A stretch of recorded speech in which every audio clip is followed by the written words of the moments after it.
இன்னைக்கு நமக்கு எக்ஸாம் கடந்த நாள் காலைல 5 மணிக்கு எந்திரிச்சிட்டேன். கரெக்டா 3 டிகிரி இருக்கும். பனியில நல்லா விளையாண்டுட்டு எக்ஸாம் கிளம்பிட்டேன். இன்னைக்கு எனக்கு சர்ஜரி எக்ஸாம். இன்னைக்கு காலையில நம்ம பிரஷ் பண்றது சாப்பிடுறது எதுவுமே வீடியோ எடுக்கல. ஏன்னா ரிவிஷன் பண்றதுக்கு டைம் கரெக்டா இருந்துச்சு. Hi guys, welcome to episode 44. Exam முடிச்சுட்டு ஃப்ரெண்டுக்காக வெயிட் பண்ணிட்டு இருந்தேன். கோதுமை மாவு வாங்குறதுக்காக இந்தியா மார்க்கெட் போனோம். ஆனா இந்தியா மார்க்கெட் போட்டுருந்துச்சு. சரி, இந்தியா மார்க்கெட் தான் போகலன்னு சொல்லிட்டு லோக்கல் மார்க்கெட் வந்தாச்சு. கைஸ், இந்த கடையில ஆலிவ் ஆயில் வந்து ஸ்ப்ரே மாடல்லாம் வச்சிருக்காங்க. அது மட்டும் இல்லாம இந்த கடையில எல்லா ப்ரோட்டீன் ட்ரிங்க்ஸுமே ஆஃபர்ல போயிட்டு இருந்துச்சு. நாங்க ஒரு எலக்ட்ரோலைட் ட்ரிங்க் வாங்கிட்டு கிளம்பிட்டோம். வாட்டர் மெலன் ஃபிளேவர் டேஸ்ட் நல்லாவே இருந்துச்சு. காய்கறி வாங்குறதுக்காக வழக்கம் போல நம்ம பாடி கடைக்கு வந்துட்டோம். நம்ம வாங்கின 1/2 கிலோ தக்காளிக்கு பார்ட்டி 1/4 கிலோ குக்கும்பர் ஃப்ரீயா கொடுத்தாங்க. அது வாங்கிட்டு கிவியும் ஆரஞ்சு வாங்கிட்டு கிளம்பிட்டோம். ஆனா வீட்டுக்கு போற வழியில மீன் வித்துட்டு இருந்தாங்க. கைஸ், மீன்லாம் பார்க்கும்போது வாங்கி சமைக்கணும் போலவே இருக்கு. ஆனா நாங்க எல்லாருமே வேற இடத்துல இருக்கோம். சண்டே மட்டும் எல்லாம் ஒண்ணா இருப்போம். ஆனா சண்டே சமைக்கணும்னு சொல்லி பிளான் போட்டு வீட்டுக்கு கிளம்பியாச்சு. இன்னைக்கு நம்ம வீட்டுல லஞ்சுக்கு கர்ட் ரைஸ், கொஞ்சம் சிக்கன் சாப்பிட்டு வெளியே வந்து பார்த்தேன். டர்ஃப் ஃப்ரீயா இருந்துச்சு. சரி, பேஸ்கெட் பால் விளாட்லாம்னு சொல்லிட்டு கிளம்பிட்டேன். கைஸ், ஊர்ல இருந்து பாக்குறவங்களுக்கு ஒரு சின்ன சந்தேகம் வரும். டர்ஃப் வந்து ஃப்ரீ ஆஃப் காஸ்டா இல்ல பெய்டா அப்படின்னு. இங்க டர்ஃப் வந்து ஃப்ரீ ஆஃப் காஸ்ட் தான் கைஸ். ஒரு 45 மினிட்ஸ் தனியா பேஸ்கெட் பால் ஆடிட்டு வீட்டுக்கு வந்துட்டேன். ப்ரீ ஒர்க் அவுட்க்கு ஆரஞ்சு சாப்பிட்டு ஜிம் கிளம்பியாச்சு. இன்னையோட அண்ணனுக்கு ஜிம் மெம்பர்ஷிப் முடியுது.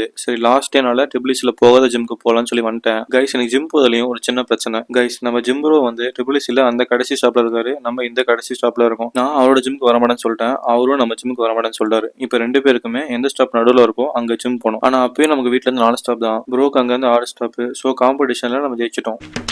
ஓ, குரலி வித்தையா? கைஸ், அப்படி யாரும் நினைக்காதீங்க. இது வந்து கோர் ஸ்ட்ரென்த் இம்ப்ரூவ் பண்ணும். ஒர்க் அவுட்லாம் முடிச்சுட்டு 10 மணி போல வீட்டுக்கு கிளம்பியாச்சு. கைஸ், இப்போ வீட்டுக்கு போற வழியில மெக்டி ஃபுல்லா கிறிஸ்மஸ் நாள்ல ஃபுல்லா டெக்கரேட் பண்ணிருந்தாங்க. நம்ம அங்க எதுவும் வாங்கல. மணியும் 10 ஆயிருச்சு. ரொம்பவும் பசிக்க ஆரம்பிச்சிருச்சு. வீட்டுக்கு வந்தோடனே முதல் வேலையை வே ப்ரோட்டீன் குடிச்சிட்டு இரவு உனக்கு வெளியே ஆர்டர் பண்ணியாச்சு. ஏர் ஃபயர்ல ஃப்ரைஸ் வச்சுட்டு சாப்பிட்டு எனக்கு டேவை முடிச்சாச்சு. நாளைக்கு பார்ப்பாங்க கைஸ். பை.